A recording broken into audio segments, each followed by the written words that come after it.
11h34. CBN Conexão Brasília, com Rômulo Pinheiro. Rômulo Pinheiro, bem-vindo, bom dia. Quanto tempo, hein? Muito bom dia, meu caro Max Souza, um abraço para o amigo Salgado aí. E faz tempo, antes era -2, hoje é Max Souza +2. Tudo bom, Rômulo? Tudo beleza? Tudo beleza, meu amigo Salgado. Expectativa grande também para antes de começar a coluna, torcendo pelos irmãos de Roraima hoje à noite na Copa Verde. Hoje, olha aí. São Raimundo de Roraima e Clube do Remo. Tem uma simpatia o Rômulo, né, pelo Remo, por isso que ele está dando esse boa sorte e sucesso aí ao São Raimundo. É o bicolor mais bicolor que eu conheço em Brasília. Tá em Brasília, né, Rômulo? Continuamos aqui, meu caro Max, com energia positiva aí para o futebol do norte do Brasil, à exceção de um clube aí. Mas o resto, estamos torcendo aqui, viu? Na expectativa. Então, eu bora acho lá. bacana isso do Rômulo. O Rômulo é bairrista pra dedéu, bicho. Eu sou assim também. É do norte, bora lá. Menos um. Tirando isso, não. é do norte, estamos torcendo. Ai. Rômulo, seguinte, bora com polêmica no ar, assunto que tá dando o que falar. STF retomando o julgamento sobre abordagem racista nas operações policiais. Tema delicado, porém necessário na programação. Pois é, meus amigos, hoje retoma-se o julgamento do caso em que uma abordagem policial de uma pessoa negra chegou, então, ao Supremo Tribunal Federal. Só para contextualizar o nosso ouvinte, o caso se refere a uma pessoa lá na cidade de Bauru, em São Paulo, que, na versão dos próprios policiais, foi abordada em razão de ser um indivíduo de cor negra, ou seja, isso é o que consta no boletim de ocorrência. O indivíduo de cor negra em via pública. Esse indivíduo de cor negra em via pública estava às 11 da manhã próximo a um carro. E isso foi o que justificou a abordagem policial.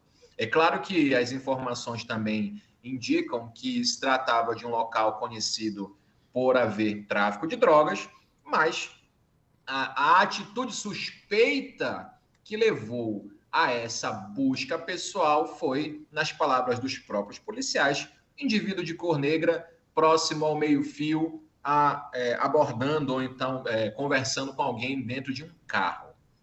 E assim se iniciou a busca pessoal neste indivíduo. E a busca resultou no detalhamento em que essa pessoa estava com 1,53 gramas de cocaína, justificando, então, na visão da polícia, um tráfico de drogas. E isso, claro, foi objeto de discussão no estado de São Paulo. A pessoa levou uma condenação de quase 8 anos pelo suposto tráfico. Isso chegou até o STJ, que, entendendo não haver esse rigor tão grande, diminuiu a pena para quase 3 anos. E ainda assim, essa questão chegou ao Supremo Tribunal Federal. Sob que aspecto, meus amigos? Sob o aspecto de que o início dessa abordagem se deu sob esse viés de que se tratava de um indivíduo negro em via pública às 11 da manhã, próximo de um carro, no local onde supostamente haveria muita incidência de crimes de tráfico de drogas.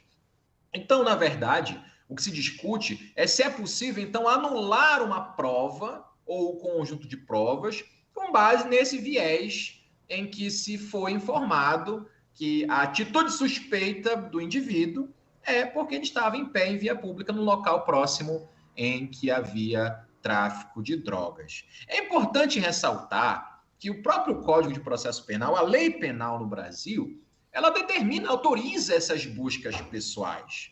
Quem já aí não conhece o famoso baculejo, né? E aí é claro que a gente vai fazer uma pesquisa com os nossos ouvintes. Eu, por exemplo, nunca sofri busca pessoal, que é permitido na lei, mas nunca sofri na minha vida busca pessoal de nenhuma hipótese.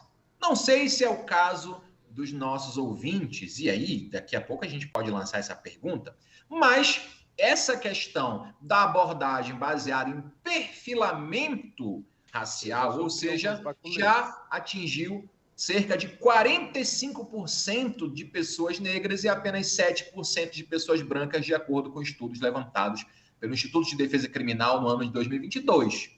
Então, se busca discutir no Supremo Tribunal Federal, vem se discutindo, essa possibilidade de fazer essa busca com base nesse perfil social, o que de cara já demonstra uma contrariedade até às próprias normas constitucionais. O que se discute também aqui no STF é porque, neste caso específico, havia aí uma questão da pessoa estarem ou não discutindo ou traficando drogas, mas ainda que não se tenha, hoje o placar está 4-1, pela possibilidade que neste caso, que não houve uma abordagem em razão de ter uma temática racial, embora os dados aí no processo indiquem algo diferente, mas a possibilidade do STF firmar o entendimento de que não é possível essa abordagem, ou somente é possível essa abordagem quando estiverem elementos concretos presentes de que a pessoa esteja praticando crime, não somente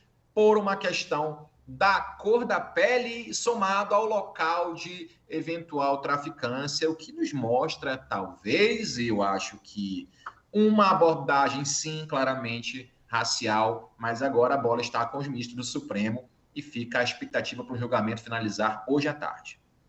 Tem uma ação que eu não sei se ela ainda é praticada, viu, Rômulo? E eu sei que ela dava muita polêmica antes, chamada autos de resistências. E existia um movimento muito forte para que isso fosse eliminado. Até porque o argumento que se usava contra esse tipo de ação policial é de que a maioria das abordagens já aconteciam, continuam acontecendo, né, na periferia, por essa identificação. Negro, cabelo black power, ou estava sem camisa, já é um suspeito nato para uma busca pessoal. Pois é, meu caro Salgado. O que a gente sabe, na verdade, é que existem estudos demonstrando, o próprio STJ, analisando o tema, o ministro Sebastião Reis, informou que foram efetuados vários estudos e cerca de apenas 1%, ou 1% apenas dessas abordagens, de fato, se confirma como indício de que a pessoa estava praticando o crime. Então, 99% dessas abordagens não se confirma essa suspeita fundada, que nem sempre é fundada, ou seja, com fundamento.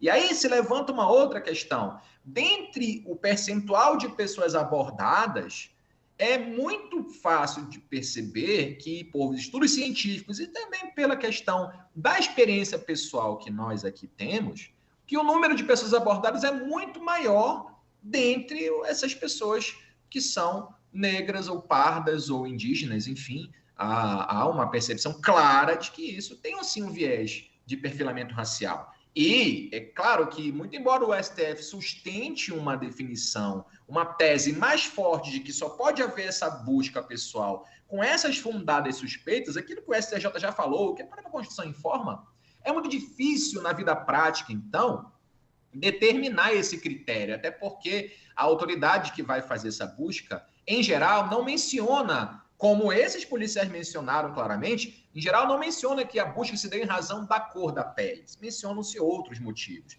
Mas nesse caso é emblemático porque os policiais mencionaram o indivíduo negro em via pública próximo ao local de traficância. Não se menciona se a pessoa tem barba, se ela é alta, se ela é baixa, se ela usa óculos. Não, se menciona a cor da pele como o primeiro elemento para identificar ou então para justificar que isso havia uma atividade de risco. Então, é muito complicado, é um tema complexo, mas que, de certa forma, mostra como ainda as autoridades públicas, eu não estou mencionando apenas a questão da autoridade policial, até porque esse processo passou por magistrados, passou por promotores, passou por várias entidades do judiciário. E mesmo assim se confirmou, então, esse viés claramente discriminatório e o STF vai, a princípio, confirmar essa possibilidade, essa impossibilidade de busca pessoal somente com base em cor da pele, mas é um tema espinhoso, porque dificilmente as autoridades vão informar que a busca se deu em razão da cor da pele, diferentemente do que fez esse caso. Mas a gente aguarda um posicionamento e provavelmente a tese será que essa busca pessoal tem que ter um fundamento muito mais forte e que a cor da pele não pode ser determinante para que essas buscas aconteçam. Rômulo, eu quero destacar 2 pontos aqui nesse nosso bate-papo e na coluna de hoje. Primeiro, que quem quiser jogar no Google pode jogar. A gente tem muitos casos de injustiça em relação a negros, a pessoas pretas presas de forma injusta, justamente por conta da cor da pele.